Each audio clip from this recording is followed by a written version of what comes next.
I went home crying with joy. I called the sister of the lady I had talked to, nervously, when I thought my mother couldn't hear, and I agreed with her. She said she'd give me feedback on following week. It was a Friday and the next day I felt confident about the enough to do the Shahada if he had the opportunity.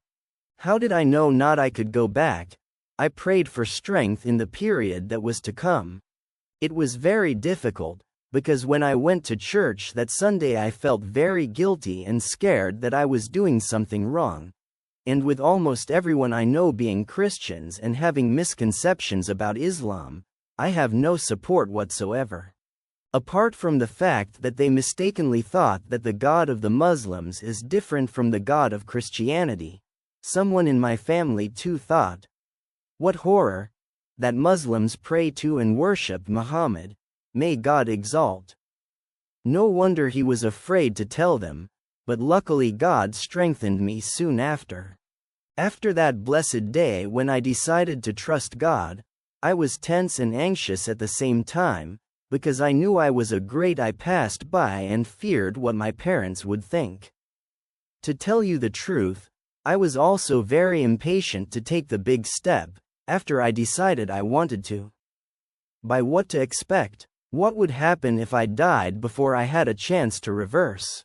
So I called the man in the store and asked if I could have him and the another person as my witnesses to do the Shahada.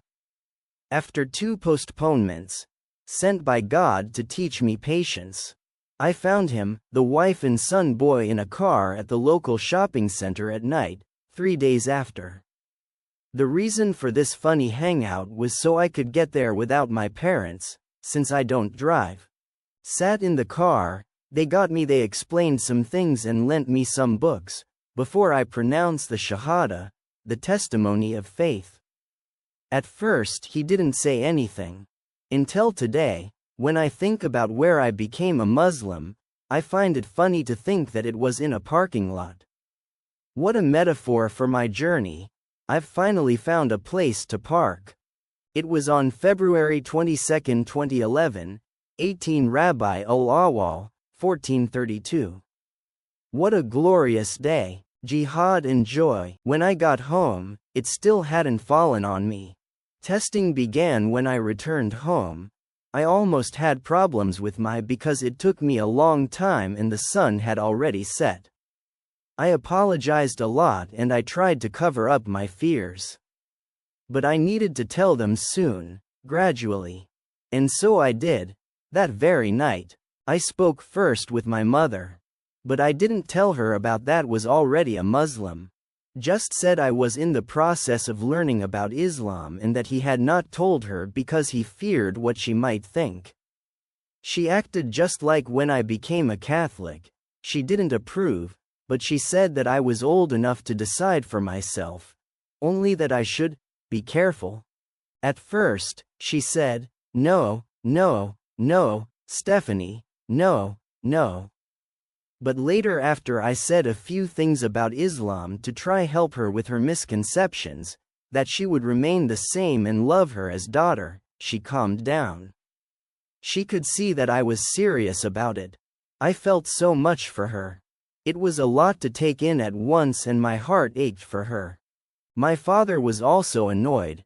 You can dress like them, but adopt an entirely different religion. It was difficult, because I always saw him as a person of open-mindedness. I went to the mosque for the first time, 6 days later of my reversal, and I was warmly welcomed by my family from Islam by middle of the Imam. Praying with others for the first time in unity, being led by the Imam, it was an incredible experience. So much so that she was nervous at the beginning. I struggled at first with doubts about my judgment in me revert to Islam.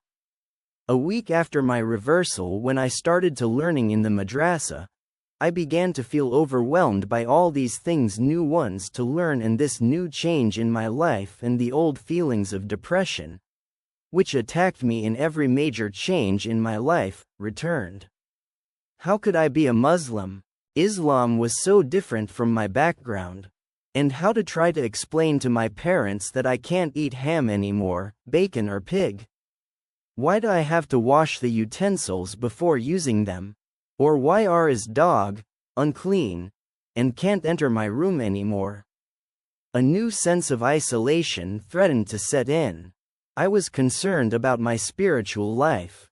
How could I connect with God if I still didn't understand the Arabic prayers? Or, Muslim. God seemed to be very distant and formless compared to the God of God. Christian, personal, familiar and portrayed in images, although it was the same God. It used to be surrounded by crucifixes and images of Jesus, Mary and saints Catholics, with whom I talked, and now my room had empty walls. It was scary. More tests with my loved ones came. I received a call from my ex-godmother. I received emails from an old acquaintance of a Catholic internet group to which I used to belong and my former priest, who I said there was a certificate waiting for me at church, because I was trained as sacristan. The Mother Superior of the convent where I had been also told me sent an email to my mother, saying that she prayed that I would not lose my Catholic faith. When I told my acquaintance that I had reverted, she tried to repressalitize me by saying that Jesus, may God be blessed upon him, was wounded in the cross and now I had wounded him more. I wasn't surprised by these assignments of guilt, since it had happened to 2 other people as well. But still that way they made me feel really negative. It took me 2 days to create courage to send an email to the priest, but he appreciated the courage despite to say that it was hard for him, as a devout Catholic, to understand why I reversed. Fortunately we said goodbye in a friendly way. My sister too found out through my mother that I had become a Muslim and became a Muslim, but seemed to accept when I sent an email explaining. It was obvious that my mother already knew that I had left the Catholic Church, that left me relieved. I can now admit that I'm a Muslim in front of her. It was hard for my sister too, but we still have a good relationship, alhamdulillah. It was my decision to revert, not to talk about religion with my family, but just be a daughter, sister, aunt to them.